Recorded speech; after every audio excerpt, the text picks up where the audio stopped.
नमस्कार मित्रों। आज चिंतन में आत्मा की आवाज़। मानवीय रूप को संयोजित करने वाले विभिन्न कारकों में अहम का भी मूल्य एवं महत्व माना जाता है, परंतु इसे समझने वाले लोग अत्यधिक कम हैं। क्योंकि अहम अदृश्य है, इसलिए उसे देखा पहचाना नहीं जाता।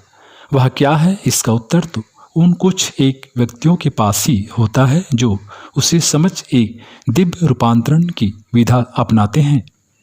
अहम बलशाली है तथा उसे समझने हेतु विचार, दृष्टि एवं सुदृढ़ अवलोकन की आवश्यकता होती है।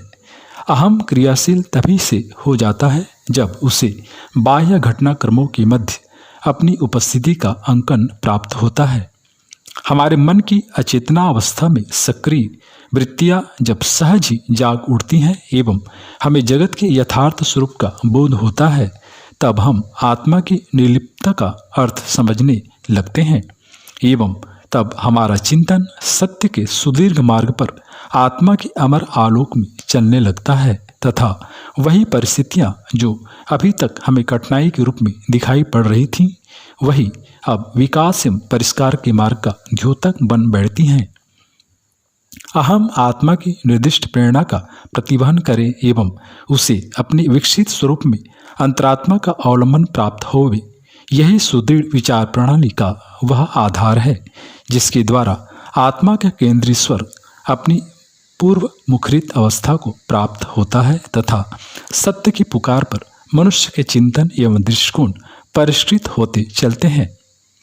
जब मन की वृत्ति पूर्ण रूप से बैठ जाए, मन यथार्थ में सत्य वस्तु से प्रीति स्थापित कर ले तथा उसे अपनेपन की परिधि में समूचे जगत का प्रतिष्ठान एवं सर्वत्र एक ही आत्मा के दर्शन होने लगे, तब वास्तव में वह आत्मा की केंद्रीय आवाज का प्रतिनिधि बन बैठता है।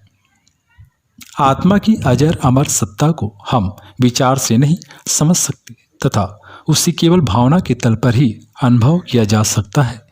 आत्मा नित्य है, विशुद्ध है, अनुकरणीय है, महान है, चिरस्थायी है, परंतु उसका एक ही स्वर है जिसे मनुष्य समझ सकता है एवं समझकर महान परिवर्तन का भागी बन सकता है। वह है आत्मा की दिव्य ज्योति का मानव को कल्याण की दिशा में प्रेषित करना। जहाँ मनुष्य का सत्य की इस दिव्य पुकार को समझ लेता है, कुछ चेष्टाओं को मिटा सत्यानुशीलन के पद पर बढ़ चलता है, वहीं से यह दिव्य संस्कार उसे जड़ता एवं अंधकार से कहीं आगे परम सत्ता के दिव्य संरक्षण में आलोक प्रदान करता है। व्यक्ति की मनोभूमि यदि परिष्कृत हो जाए, आत्मिक सत्य के प्रति दिशा एवं दृष्टिकोण उसे प्राप्त हो सके, तो सहज ही महानता का पद प्रशस्त होने लगता है एवं तब कुविचार एवं अवांछित विचार प्रणाली का कोई अस्तित्व नहीं रह जाता। यही सत्य की प्रतिष्ठा है तथा इसके द्वारा जीवन में सर्वतोभावन परिष्कार का पथ प्रशस्त होने लगता है। हमें अपने विचारों का निरीक्षण करना चाहिए। स्वार्थ की, लिप्सा की, अनुचित अहंकार की एवं मोहग्रस्तता की दीवारों को गिराकर प्रयत्नों द्वारा आत्मविकास के पथ पर चलना चाहिए। जहाँ सत्य की इस प्रकार प्रतिष्ठा हो जाएगी तथा मन को नियंत्रण में रखने का कुशल अभ्यास हो जाएगा, वहीं विचार विकृति के स्थान पर महानता के अर्जन में जा लगेंगे एवं तब अहम का कोई दोष दुर्गुण मनुष्य के पथ में बाधा न बन सकेगा।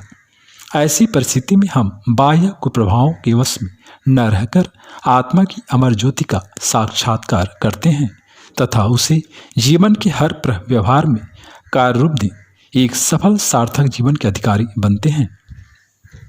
आत्मा जब तक अहम के कुजाल में रहेगी, उसे द्वंद्वात्मक दृष्टिकोण एवं विचारों की अधीरता का सामना करना पड़ेगा और जैसे ही उसके अहम मूलक चेष्टाओं को त्याग दिया, वैसे ही उसे अमरता का संदेश सुनाई देता है तथा वह अपनी शुद्रता को त्याग कर महान जीवन पथ का अवलंबन ग्रहण करती है। मित्रों, अहम का पूर्ण विसर्जन ही आत्मा का स्वराज्य है और वही उसका विकास पथ है। उस पर चलने में उसे एक ही बाधा रहती है, जड़ता एवं अज्ञान के प्रति आसक्ति।